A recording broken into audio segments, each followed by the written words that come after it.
It was like fire, lit. We called alcohol LQ. All this stupid stuff that ended up becoming. LQ? Are you scoring the LQ tonight? Okay. Nice. Welcome back to the show, everybody. I feel like my lighting keeps changing. Hello. Do I look oily or am I shimmering? We don't know. It's the same. Okay, let me make you loud. Glitter and sweat, same shit. Yes. How are you, Vicky? I'm good. How are you? Good. So today we are talking about Heathers, the Heathers. Heathers. The Heathers. From 1989.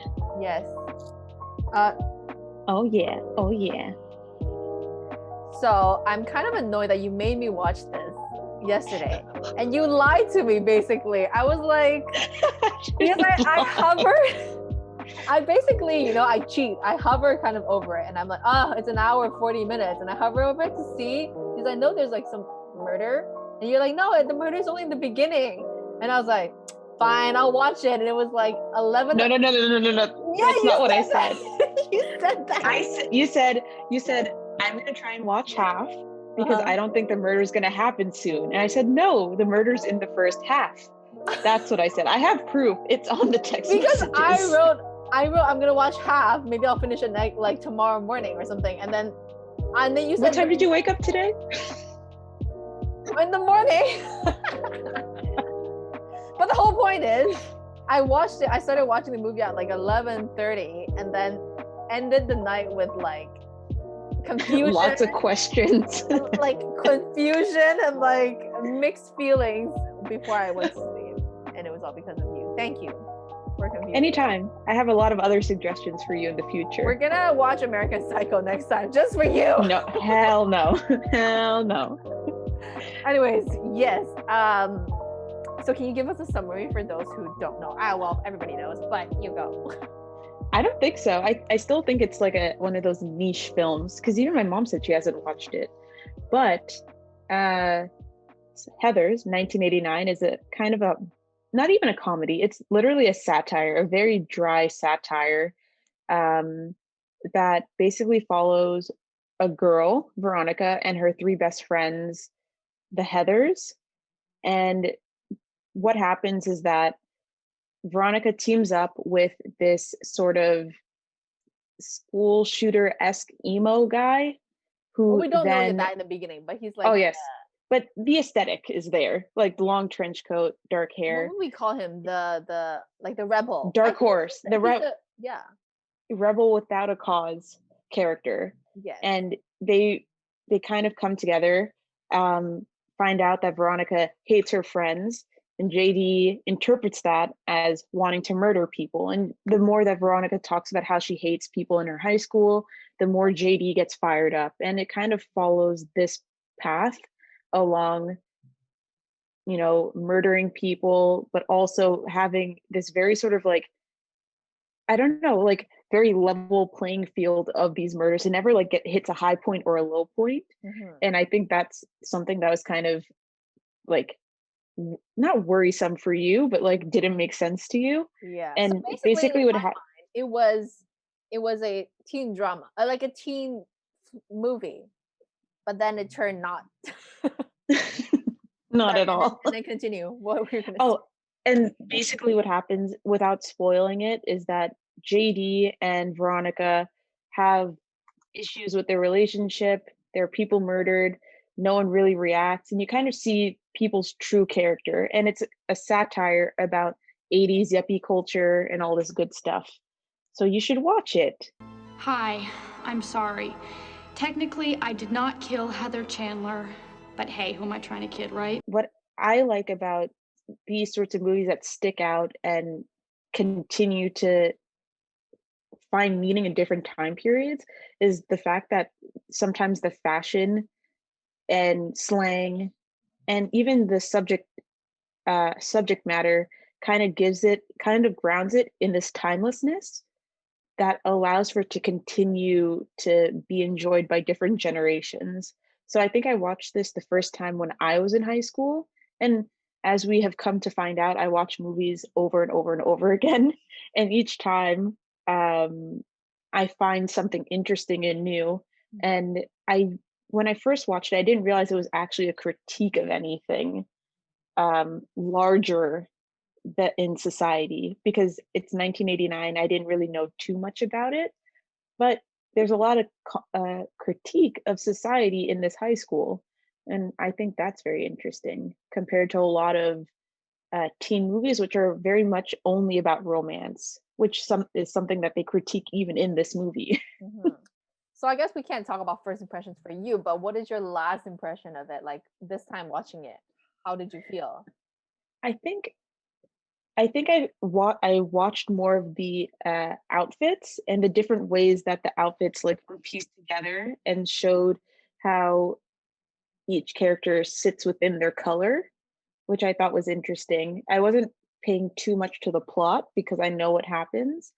I was looking more in terms of just the way it's filmed Like and the way things it's like all put that. together, like different aspects that Exactly. add to the Even story. editing, music, editing, the way they shoot scenes, the things that they think are important that we should pick up on, which I really like because I feel like the movie doesn't tell you exactly how to think. And that's what I really like. Mhm. So my first impression of it was confusing as fuck. Like, yeah, what we talked about about like soundtrack, I guess, for movies really was kind of missing from the movie. And that really stood out to me, the fact that it was absent. The only um the only soundtrack that was in the beginning was a song, Que sera sera. And I was like, Hmm. I guess looking back, it's very predicting the future because it was like whatever will be will be. I'm like, wow, look at that emptiness. There's no guide through life. None, zero. Yeah, so that was my first impression. It was just confusion, and then I had to like take time to kind of appreciate it, I would say. Yes, you get caught, you get into it with the aesthetics in the beginning because they really like romanticize like how pretty the girls were and Westerberg feeds the world. Come on, people. what they were 80s wearing. glamour, the outfits. Yeah, Yeah. where they were and how they even started. And then throughout the movie, we also see this aesthetic kind of de-evolve, which is it gets Yeah. and it basically kind of muddles in with the storyline as in everything kind of Hmm. deconstructs itself, right? Because you see at the very beginning, you see everyone's kind of solidified in their colors, and then you see only one of the green heather, because I can't remember her last name. The green heather I starts think to Duke. really Is it become Duke? something like that. I don't know. Heather Duke, she really solidifies herself into green, and you see it happening that she becomes very green. And then all of a sudden, she's like just super duper red. But the yellow heather, I think it's McNamara, Mm.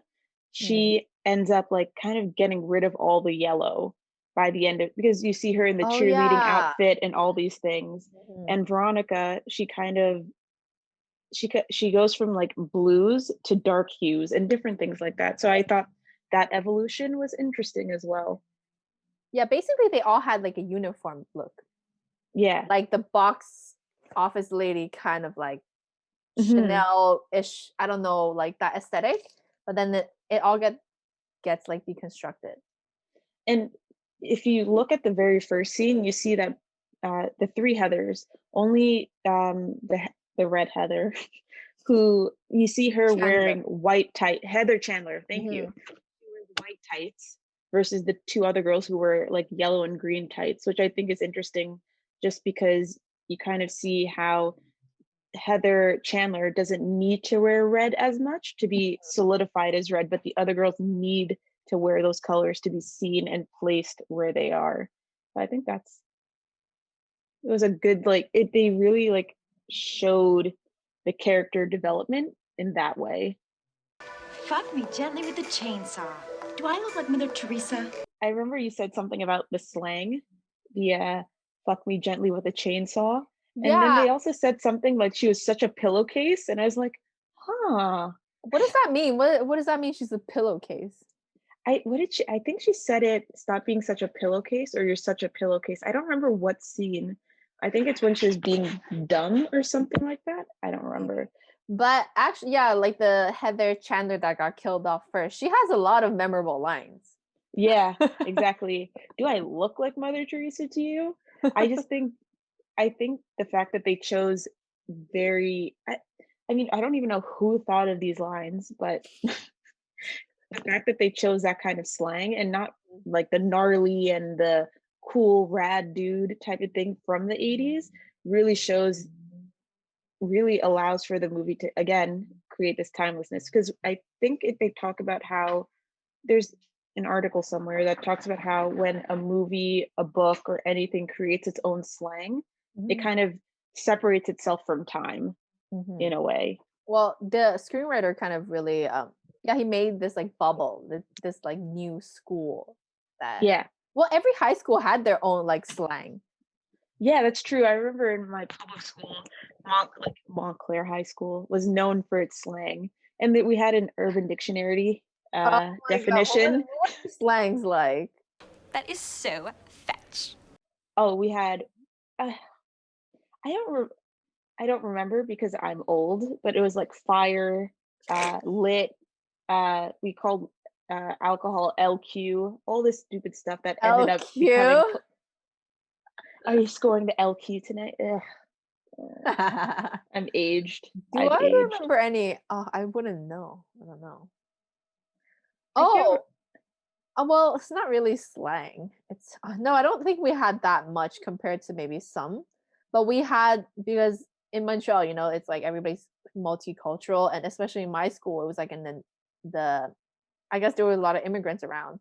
So we guess one of the things is like the Arab students they would say "walla" a lot, and then like Yeah. everybody, that's weird. That's what happened when when I went to University of Montreal. I was like, oh, this is Yeah, interesting. But I remember when we and were also both watching. the Haitians also they had like another I don't know what because they also like they spoke French like that was their language. Of Haitians they speak like Creole and like French, and then like they also had Mhm. like their own slangs too, which like the popular kids were like these like jockey kind of like Haitian dudes, and like the Arabs because like they just like exude that cockiness kind of deal. I'm like, okay, Okay.